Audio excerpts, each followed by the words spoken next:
Alam mo, Mr. Guban,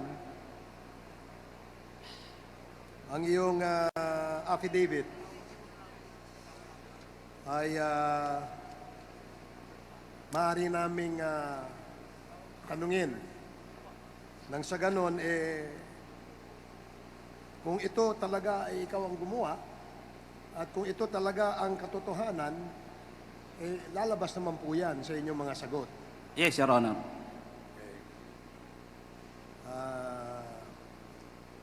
Pwede bang malaman na Jimmy kung ano ang posisyon mo sa Bureau of Customs?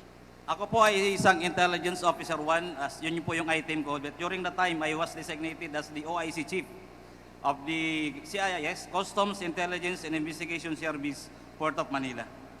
Ilang taon kang operatiba sa intelligence sa Bureau of Customs? I was with the Bureau, Your Honor, for 17 years.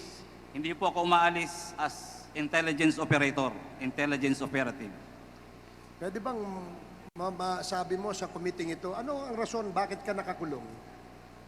Your Honor, ang ganda ng intensyon ko po dahil sa utos galing sa taas ng bagong administrasyon ng Bureau of Customs, hinuli lang po namin ang magnetic lifter na may lawang shabu. At yun ngayon ang ikinaso sa akin, conspiracy to import ng illegal na droga. At ako po ay dinalhan or nagpresenta sila ng halos 40 o 43 witnesses, kaya 4 na taon po ang proseso namin sa korte. Then kasama po yung TSN, 4 na taon po akong nagsuffer ng kulong habang naghihiring sa Manila Regional Trial Court. Pwede bang malaman kung ikaw ang gumawa nitong affidavit na ito? At kung ito ba ay iyong pirma? Pwede bang paki-confirm mo? Yes, Your Honor. With the assistance, meron ako. Yes, Your Honor. Basahin mo muna, Mr. Jimmy Guban. Let it be known that by the members of this committee that what you have right now is the actual statement that you were mentioning a while ago. Baka tingnan mo mabuti. Thank you, Mr. Chair. Your Honor, nahalos nasabi ko na to, pero if necessary na babasahin ko po para po sa kaliwanagan. Siguro tatanungin ka namin doon sa mga sinulat mo para makita natin kung ikaw ba talaga ang gumawa at ikaw ay nagsasabi ng katotohanan. Yes, Your Honor. With the help of my lawyer, gawa po namin to. Kaya lang po, sabi ko nga, nagkikwento ako, nasa loob po ako ng National Bilibid Prison. Hindi po fresh ang mind ko, pero halos ito na rin po yun. If I may, Your Honor, if I may proceed to read. Sige, make it very short, Jimmy. Pwede mo ba number 3 na? Number 2. In the early part of 2017, during my meeting with a certain alias Henry, a Chinese national known importing of various goods in Bureau of Customs, he introduced to me Councilor Nelo Abellira, known as Small Boy. In the said meeting, Small told me that he is the business partner and trusted man of Michael Yang, Pulong Duterte, the son of then President Rodrigo Duterte, and Attorney Man Scarpio, the husband of then Davao City Mayor Sara Duterte. In that, as their business partner and trusted man, he was tasked to facilitate the release of shipment from the Bureau of Customs, which according to him were usually pants and clothes, agricultural products such as sugar, rice, and vegetables, among others. Councilor Small Abellira requested me not to be strict with their shipment after the meeting. Councilor Small always talked to me over the phone and sought my help in the release of their shipment, to which I acceded. In the meantime, our office received reports from our confidential informants, usually bodegueros and painantes of the shipment facilitated by Councilor Small Abellira, that illegal drugs were mixed up with said shipment. As an offshoot of said intelligence report, Director Adzar Albani of CIS Bureau of Customs issued to me a memorandum dated March 2018, re-importation of illegal drugs, monitoring, profiling, recording, of imported goods. On account of our intelligence work, various shipments were alerted in various occasions. Small requested me, luwagan mo yung mga shipment na yan. Alam mo naman na kilamay kilyan, pulong at mans. Said container shipment were reported missing while on hold and alert status. In POM, MICP, yun po yung nabanggit ko kanina, pati po Taguluan, as well as other international ports in the country, prompting the House of Representatives to invite Custom Commissioner Lapina and to shed light thereon. Between the months of May and June 2018, Colonel Jojo Asierto shared to me an additional intelligence report about shipment of illegal drugs at the Bureau of Customs. In that through profiling, backtracking, and tracing of documents, we were able to find out overstaying cargoes, one of which was the Bicaba trading shipment. Upon discovery thereof, I instructed my staff to verify if an importer consigning name Bicaba Trading is duly accredited with the Bureau of Customs Accreditation and Monitoring Office. After verification of Bureau of Customs Accreditation and Monitoring Office, it was found out that Bicaba Trading was not an accredited importer or consignee by the Bureau of Customs. Based on the information gathered by our office, Bicaba Trading is owned by certain Bidasto Cabral Baraquel Jr., his live-in partner Maria Lagrimas Katipan, who are business dummies of businessman importer Ponichen, and his former wife Emily Lakigan, who are resident of Calapan, Mindoro. I ordered my subordinate Aito Fernan A. Abarrio to proceed to Calapan, Mindoro and validate said information.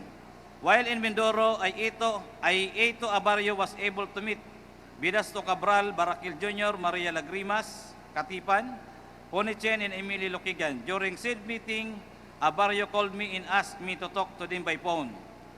During our conversation, Ponichen asked me to help release said shipment and said vernacular, "Wag ikaw matapot kasi sila man Scarpio, Pulong Duterte at Mike Kilyang ang may-ari ng shipment." When it becomes certain that the shipment of Bicaba Trading was located in the MICP, I reported to General Quinto this fact so that he should request Commissioner Lapina for the issuance of hold and alert order. That request was approved by then Commissioner Lapina. On August 7, 2018, when we arrived at the MICP, the container was ready at the designated examination area, ready for its opening. After the container was opened, 2 magnetic reflectors were found inside container.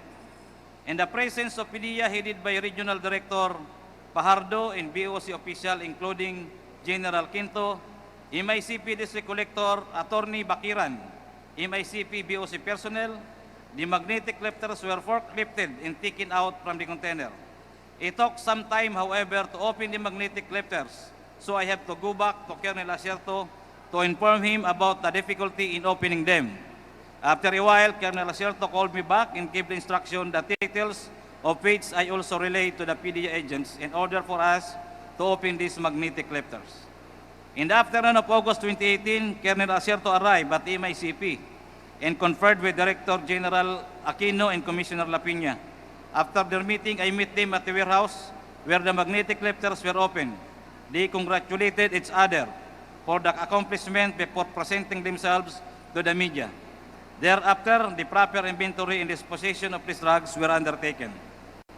During the Committee on Accountability of Public Officers and Investigation, Blue Ribbon, hearing on PS Resolution Number 425 to conduct an inquiry in aid of legislation into the 6.4 billion worth of shabu shipment from China on the possible malfeasance, misfeasance, and non-feasance of Bureau of Customs officials. Employees, Senator Richard Gordon, PS Resolution Number 843, directing the appropriate Senate Committee to conduct an inquiry in aid of legislation into the alleged shipment of 6.8 billion worth of shabu smuggled into the country and the possible lack of coordination among the Bureau of Customs, the Philippine Drug Enforcement Agency, and the Philippine National Police by Senator Emmanuel D. Pacquiao in PS Resolution Number 849 to conduct an investigation in aid of legislation on how a shabu shipment worth 6.8 billion managed to enter the country through the Manila International Container Port and is slipped through the inspection of Bureau of Customs by Senator Trillanes, Hontiveros, Drilon, Aquino, and De Lima on September 11, 2018, in which I was invited as a resource person. I was cited in contempt, notwithstanding the fact that I truthfully answered the questions propounded on me by Senator Gordon, then chairman of Blue Ribbon Committee. While I was detained at the Senate, immediate personnel who introduced himself as Paul Gutierrez, who worked as staff of Bini Antiporda, accompanied by a Blue Ribbon Committee staff, came to my room at the Senate while I was detained and threatened me. Huwag mong banggitin ang mga pangalan nila Pulong, Yang at Mans. Alam namin kung saan nakatira ang pamilya mo. Alam din namin na nasa Makati ang anak mong lalaki. After a couple of days, Senator Gordon talked to me in an executive session and advised me to tell the whole truth during the hearing. Otherwise, I will continue to languish in the Senate for a long time. Acceding to his advice, I told him all that I know about the illegal drugs being imported to the country through the Bureau of Customs. However, due to the threats of Paul Gutierrez, I never confided to him that Mans Carpio are involved in illegal drugs importation at various ports of the Bureau of Customs, more particularly the illegal drugs found in seized at MICP. The night before the Senate hearing, my cell phone rang for 3 times, but I intentionally failed to answer said calls. After several calls, which I again did not pick up, I received a text message introducing herself as Miss Mangawang of the Bureau of Customs. When my cell phone rang again, I answered the call, and the one who called was Miss Mangawang, and she asked about the Bicaba trading shipment. She asked me anong magagawa dyan sa shipment na yan.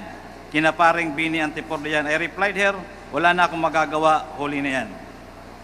For fear that my son and other members of my family will be killed, including myself, I testified during the hearing on October 30, 2018, and instead of naming Pulong Duterte, Mans Carpio and Michael Yang as the owners of the shipment, based on the intelligence reports we gathered, I pointed to Colonel Acerto as the one who has knowledge that the shipment consigned to Bicaba trading contains illegal drugs. I recanted my said statement against Acerto through my judicial affidavit, which I executed and submitted during the criminal case number R-MNL-19-03-472CR for violation of Article 2, Section 4 in relation to 28 and 31 of Republic Act number 9165, of which I was convicted and adjudged guilty as charged and was sentenced to suffer the penalty of life imprisonment and to pay a fine of 500,000 pesos. After promulgation of the decision in the aforesaid case, I filed a notice of appeal with the Court of Appeals, which is docketed as CA-GR CRHC-19146. That's all, Your Honor. Okay, salamat Jimmy. Congressman Fernandez. Yeah, Mr. Chairman, ano lang briefly, medyo mabigat yung mga tinuran mo, Jimmy Guban, no?